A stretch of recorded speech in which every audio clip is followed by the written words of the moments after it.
जय श्रीमन्नारायण। उत्तर अमेरिकायाम् अर्कन्सा नगरे बेण्टन्विल् क्षेत्रे स्थित श्रीरामानुजदास श्रीमन् वेणुगोपालमहोदयः भगवद्गीतायाः भाष्यं दत्तवान्। इदानीं तस्य भाष्यं संस्कृतभाषायां शृण्वन्तु। अष्टमोऽध्यायः अक्षरपरब्रह्मयोगः, चतुर्थः श्लोकः। अधिभूतं क्षरो भावः पुरुषश्च अधिदैवतम् अधियज्ञोऽहम् एवात्र देहे देहभृतां वर। ॐ गीताचार्यः श्रीकृष्णपरमात्मा सार्जुनम् अस्मान् सर्वान् अक्षरपरब्रह्मयोगं शिक्षयति। परमात्मा वदति, अर्जुन, अधिभूतं किम् इति त्वम् अपृच्छः।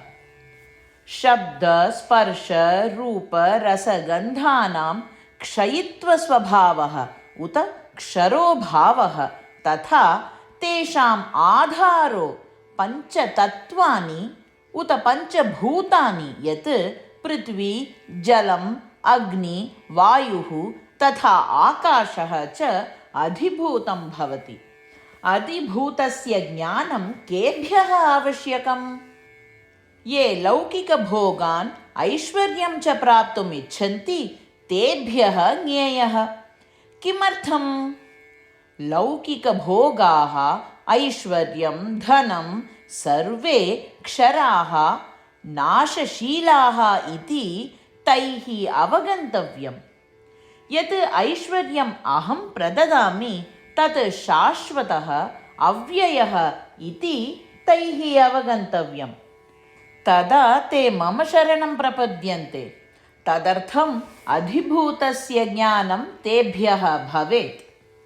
अर्जुन, अधिदैवं किम् इति त्वं पृष्टवान् किल? अधिदैवतं सः पुरुषः यः सर्वेषां देवानां लोकानां च अतिश्रेष्ठः तथा सर्वलोकशासकः तथा शाश्वत अव्ययसुखं प्रददाति भुङ्क्ते च। अर्जुन, कोऽयम् अधिदैवतम् इति जानासि वा? अहमस्मि अधिदैवतम्। अहमेव ईश्वराणाम् ईश्वरः परमेश्वरः अस्मि। इदानीम् अधिदैवतस्य ज्ञानं कस्मै भवेत्? यः धनम् ऐश्वर्यं वा अर्जितुम् इच्छति तेन ज्ञातव्यम्। अर्थात् धनार्थिना अधिभूतम् अधिदैवं द्वयमपि अवगन्तव्यम्। तदैव ते शाश्वतम् अव्ययं च धनं सुखं वा अर्जितुम् इच्छन्ति। तदर्थं मम शरणं प्रपद्यन्ते। अर्जुन, अधियज्ञः कः इति अपि त्वया पृष्टम्। अहम् अधियज्ञः इति ख्यातः अर्जुन। अर्थात् अहं यज्ञे संयुक्तः अस्मि इत्यर्थः। अत्र अहमेव सर्वेषां देवानाम् अन्तर्वासिनः अस्मि। अतः यज्ञे दत्तानि सर्वाणि अहमेव स्वीकरोमि। अहं सर्वयज्ञग्राहकः अस्मि। अहं सर्वैः देवैः पूजितः। अतः अहम् अधियज्ञः अस्मि अर्जुन। तथा ये आत्मदर्शनम् आत्मसाक्षात्कारं वा प्राप्तुम् इच्छन्ति तैः अहमेव अधियज्ञः इति अवगन्तव्यम्। एवं श्रीकृष्णपरमात्मा अत्र वर्णयति यत् ऐश्वर्यं प्राप्तुं काङ्क्षिणः सर्वे अधिभूतम् अधिदैवतं तथा अधियज्ञं किम् इति जानीयात्। तथा श्रीकृष्णपरमात्मा वदति, अर्जुन, यथा मया पूर्वोक्तं चतुर्विधभक्ताः मां भजन्ते। प्रथमविधाः स्वनष्ट अर्थान् पुनः आप्तुं मां भजन्ते। द्वितीयविधाः नवधनमर्जितुं मां भजन्ते। तृतीयविधाः आत्मदर्शनम् आत्मसाक्षात्कारं वा प्राप्तुं मां भजन्ते। चतुर्थविधाः तु मामेव प्राप्तुं मां भजन्ते।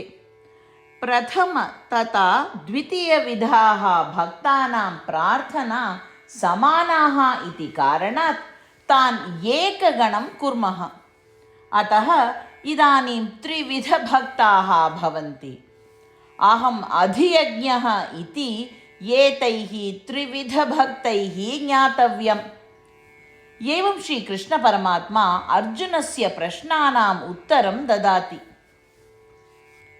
श्रीकृष्णपरमात्मनः उपदेशान् ध्यायन्तः अन्यदेवान् यजामः चेत् अशाश्वत उत अनित्यधनमेव लभते, परन्तु श्रीकृष्णपरमात्मानम् उत श्रीमन्नारायणं यजामः चेत् शाश्वत नित्य ऐश्वर्यं प्राप्नुमः।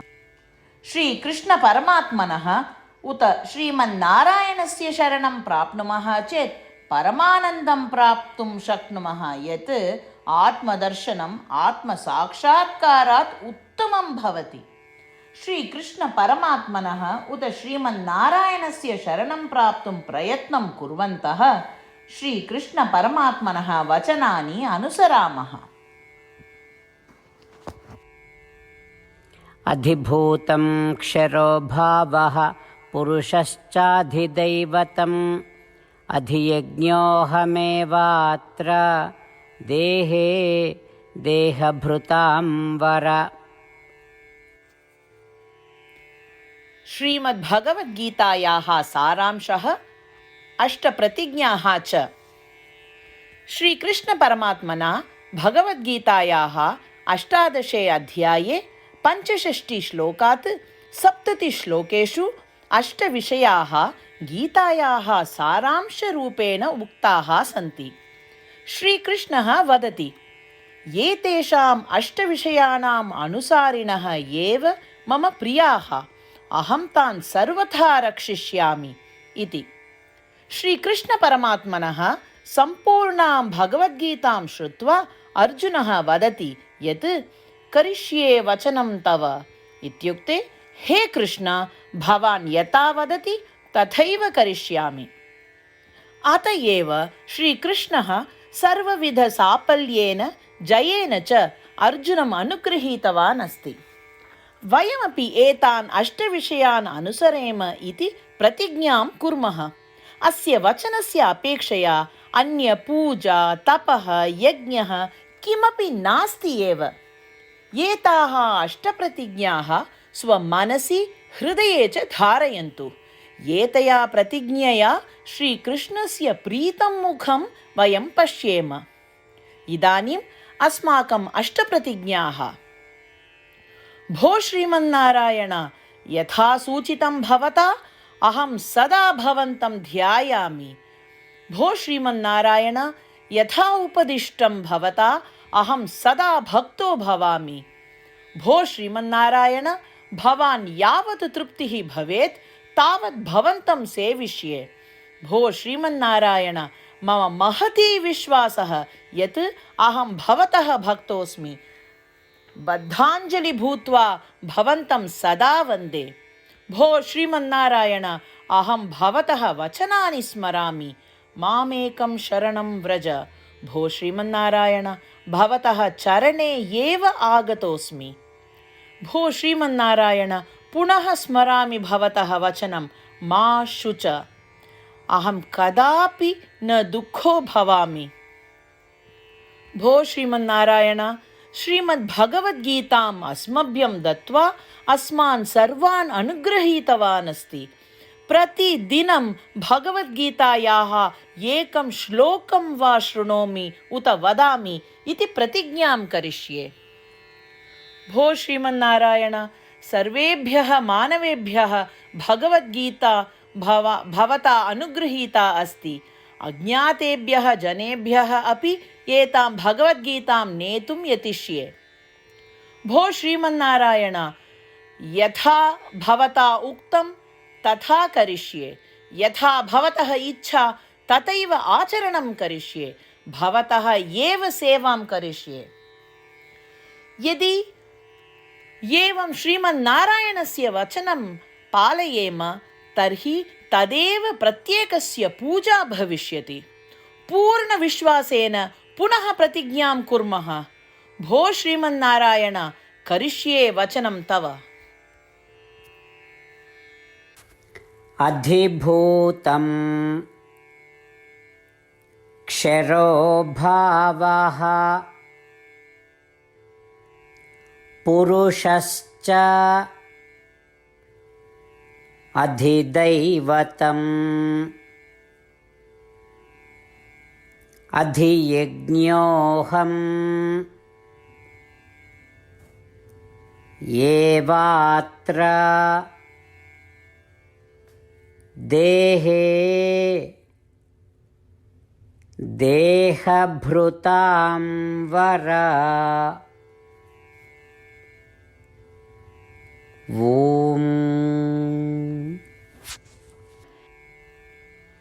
अधिभूतं क्षरो भावः पुरुषश्चाधिदैवतम् अधियज्ञोऽहमेवात्र देहे देहभृतां वर। जय श्रीमन्नारायण। सर्वेभ्यः भक्तेभ्यः एका प्रार्थना। अस्माकं जीवने वयं सदा सपदि प्रतिफलम् इच्छेम। तदर्थम् एकं निमेषं वा दत्वा वयं नारायण अस्त्रं पठेम। नारायणास्त्रं प्राप्तुम् अन्तर्जाले www.narayanaastram.org गत्वा तत्र पञ्चिकायां स्वनाम एवं ईमेल् सङ्केतं यच्छति चेत् तत्र नारायणास्त्रं पुस्तकरूपेण अर्थात् PDF रूपेण मिलति। तस्मिन् एकः रामायणश्लोकः, गीताश्लोकः एवं विष्णोर्नाम च सन्ति। एतत् त्रयमपि मिलित्वा नारायणास्त्रं कथ्यते। प्रत्येकः श्लोकत्रयाणां विविधसंयोगं प्राप्नोति।